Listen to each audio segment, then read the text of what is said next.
আসসালামু আলাইকুম ভিউয়ার্স, সবাইকে ঈদের শুভেচ্ছা। চিকেন শাশলিক খেতে আমরা সবাই অনেক পছন্দ করি।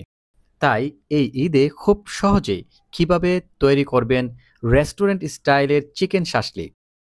খুব কম সময়ে ঘরে থাকা উপকরণ দিয়ে কিভাবে চিকেন শাশলিক তৈরি করবেন তার একটা সহজ রেসিপি আজকে আপনাদের সাথে শেয়ার করব। চ্যানেলে নতুন হয়ে থাকলে সাবস্ক্রাইব করে আমাকে সাপোর্ট করবেন। চিকেন শাশলিক তৈরি করার জন্য আমি এখানে কিছু মাংস কিউব করে কেটে নিয়েছি। তো এভাবে কিউব করে কেটে নিতে হবে। তারপর আমি এখানে দিয়ে দেব 1 চা চামচ আদা বাটা, 1 চা চামচ রসুন বাটা, হাফ চা চামচ গোলমরিচের গুঁড়া, পরিমাণ মতো লবণ দিয়ে দিচ্ছি, হাফ চা চামচ লাল মরিচের গুঁড়া দিয়ে দিচ্ছি, 1 চা চামচ সয়া সস, তারপর দিয়ে দিচ্ছি 1 চা চামচ ভিনেগার। তারপরে সবগুলো উপকরণ একসাথে ভালো করে মিক্স করে নেব।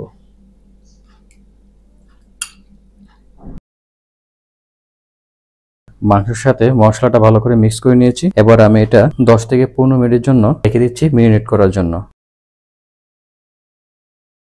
10 থেকে 15 মিনিট এই কাঠিগুলো ভিজিয়ে রাখতে হবে।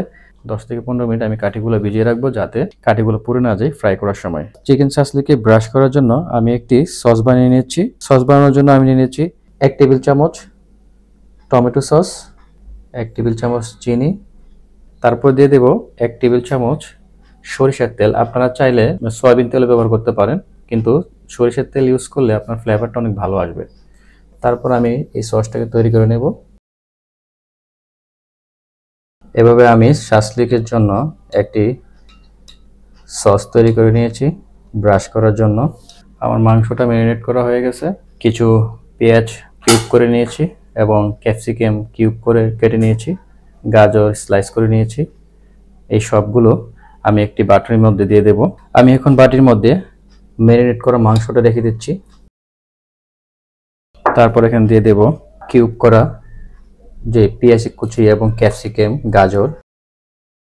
এখন সবগুলো পেঁয়াজ কিউব, ক্যাপসিকাম এবং গাজর এগুলো সবগুলা মাংসর মশলার সাথে ভালো করে মিক্স করে নিতে হবে। এখন আমার মিক্স করা হয়ে গেছে। আমি যে কাঠিগুলা ভিজিয়ে রেখেছিলাম 15 মিনিট, এখন আমি এই কাঠিগুলোর মধ্যে মাংসগুলো গেঁথে নেব। এভাবে আমি সবগুলো এক এক করে বানিয়ে নিচ্ছি। তো শাশলিক তৈরি করার জন্য আপনাকে এভাবে বানিয়ে নিতে হবে। এভাবে আমি সবগুলো করে নিচ্ছি। দেখুন, আপনাদের যা যা পছন্দ মতো আপনারা এগুলো সাজিয়ে নেবেন। তো চিকেন শাশলিকগুলা আমি এভাবে গেঁথে নিয়েছি। তো আমি শাশলিকগুলি রেডি করে নিয়েছি। আপনারা অল্প তেল দিয়ে নেবেন।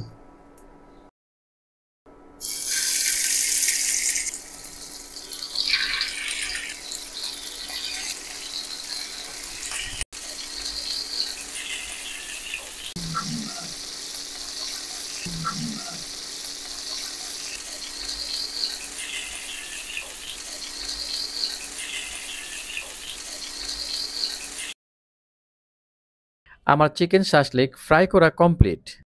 আজকের চিকেন শাশলিক রেসিপিটি আপনাদের কাছে কেমন লেগেছে প্লিজ জানাবেন। বাসায় চিকেন শাশলিক রেসিপিটি ট্রাই করে দেখবেন, আশা করি ভালো লাগবে।